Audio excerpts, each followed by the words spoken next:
Kule nyuma ziko wapi? Tusalimiane. Peoples.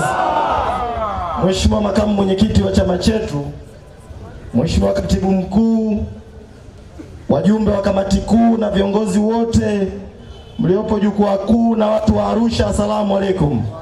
Tumsifu Yesu Kristo. Ninayezungumza kwa sasa naitwa Deogratias Cosmas Mahinyira. Ni mwenyekiti wa baraza la vijana wajanja kabisa, vijana wa Chadema, tunaitwa Bavicha.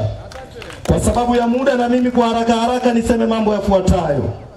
Jambo lolote linalohusu uhai likitokea kwenye taifa lolote, taifa lenye watu wenye akili huwa linasitisha kila kitu, linajadili uhai hata kama utakuwa ni wa mtoto mdogo. Leo wana CCM wanahubiri amani. Ukienda kukutana na familia ya Mdude, ukikutana na mke wa Mdude, ukimwambia amani, atakuona wewe ni mpumbavu kwa sababu mume wake hamuoni. Leo ukienda kwenye familia ya Soka, ukiwaambia kuhusu amani, hawatakuelewa unamaanisha nini kwa sababu wamempoteza ndugu yao. Ukikutana na mtu anazungumzia maendeleo kwenye taifa hili, hataeleweka kwa familia ya mtu anaitwa Amani Manengero kwa sababu barabara, lami itawasaidia nini? Yuko ndugu yao hawamjui alipo. Tulitegemea tuwe kwenye taifa linalothamini uhai wa watu wake. Leo sisi vijana wa Chadema, vijana wa taifa hili, hatuna amani, hatuna haki yoyote, hatujisikii chochote kwenye taifa hili kwa sababu hatuna uhakika kama tutaamka kesho tukiwa salama. Ndio maana sisi vijana wa Chadema tunapinga ibara ya 67 ya katiba yetu. Inasema ili uwe mbunge, sifa yake unapaswa kuwa unajua kusoma na kuandika. Sio lazima uwe umefika hata darasa la 7. Sisi vijana wa Chadema tunapinga hilo kwa sababu ukiwa huo ndio utaratibu kwenye taifa hili, nyie wazazi hamtawashawishi watoto wenu waende shule kwa sababu mtoto hata kama asipoenda shule akijua kusoma na kuandika, ndoto yake ikiwa ni mbunge atakuwa mbunge. Si tunapinga vijana wa Chadema upumbavu wa namna hiyo. Mambo haya ndio yanayotusababishia kwenye taifa letu badala tuwe na bunge litakalo jadili kuhusu ajira kwa vijana. Toka mwaka 2015 mpaka leo wako vijana zaidi ya 200,000 kwenye taifa hili hawana kazi kwa sababu vioni walisomea ualimu, hawana kazi. Badala tuwe na bunge linaloweza kujadili ajira za vijana, vijana watapataje ajira kwenye taifa letu, tunalo bunge linaumia. Akisikika mbunge mmoja ametoa mfano wa kwamba ikitokea mtoto wa rais akatobolewa macho au akatekwa, rais atajisikiaje? Wako wabunge wanasema mtu aliyetoa mfano huo ni mtu wa hovyo na wa ajabu. Hawaumii vijana wanaotekwa, vijana wanaouliwa kwenye taifa hili, wanaumia mifano ya mtoto wa rais. Tunalo bunge la watu viraza na wahuni. Nimemsikia mwingine jana anasema eti vijana wanaosuka nywele anamshauri waziri wa mambo ya ndani Bashungwa awakamate. Yaani tunao wabunge ambao badala wajadili masuala ya utekaji, masuala ya kuuliwa kwa vijana, masuala yanayohusu uhai wa vijana kwenye taifa hili, wao wanamshauri waziri wa mambo ya ndani badala ya hangaike na utekaji, eti hangaike na vijana wanaosuka nywele, vijana wa kiume.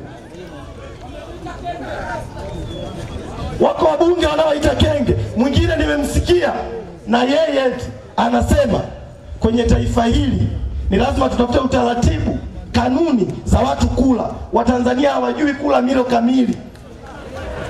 Yaani kipaumbele cha wabunge wa bunge la jamhuri sio uhai unaohusu vijana wa taifa hili, sio tatizo la ajira linalohusu vijana wa taifa hili, sio masuala ya afya. Asilimia kubwa ya vijana wa sasa hivi kwenye taifa letu wanafanya bodaboda. Lakini leo ukidondoka na bodaboda, hiyo serikali ambayo ilipaswa kuwahakikishia vijana angalau bima ya afya, ukidondoka na bodaboda ukivunjika na mguu, huwa una uhakika kwenda kutibiwa hospitali. Sio kazi ya maana, lakini tulitamani serikali tutengenezee mazingira bora, ila hakuna wanachokifanya. Wao wanajadili habari za kumsifia rais na kumtetea rais. Sasa sisi vijana wa Chadema tunasema hili bunge tulilonalo, na Wakenya wanatudhihaki sana, wana haki ya kusema hivyo kwa sababu wanayozungumza wabunge wetu ni mambo yasiyohusu maisha yetu. Sisi vijana wa Chadema tunasema bunge hili la hovyo tulilonalo, sababu ya hovyo wake kubwa ni kwamba nyinyi watu wa Arusha hamkuwachagua wale watu walioko bungeni. Ni wahuni ambao aliyewachagua ni Rais wa Jamhuri ya Muungano wa Tanzania, kwa sababu mfumo wa uchaguzi kwenye taifa hili ni kama ulivyo ukoo wa panya: baba mwizi, mama mwizi, mjukuu mwizi, mpaka vitukuu ni wezi. Tume ya uchaguzi kwenye taifa hili wote ni wezi, kuanzia mwenyekiti wa Tume ya Taifa ya Uchaguzi, wakurugenzi, watendaji wa vijiji, watendaji wa kata, wote ni wezi. Ndio maana sisi vijana wa Chadema tumesema mwaka huu kama noma wacha ikawe noma. Mwaka huu sio tu kwamba huo uchaguzi hautakuwepo, hatutaruhusu hata CCM wafike muda wa kwenda kuzichukua fomu, kwa sababu wakifanya hivyo tutakuwa tunatengeneza watu ambao watakwenda kutusababisha maisha yetu yaendelee kuwa magumu. La mwisho, yako matishio mengi yanayokihusu chama chetu, na tishio lingine limefanywa na msajili wa vyama vya siasa. Sasa mimi naomba nitumie jukwaa hili kumwambia msajili, punguza wenge mzee, punguza wenge. Hii Chadema huwezi kuifuta, na hii Chadema huwezi kufa, kwa sababu iko kwenye mioyo ya Watanzania.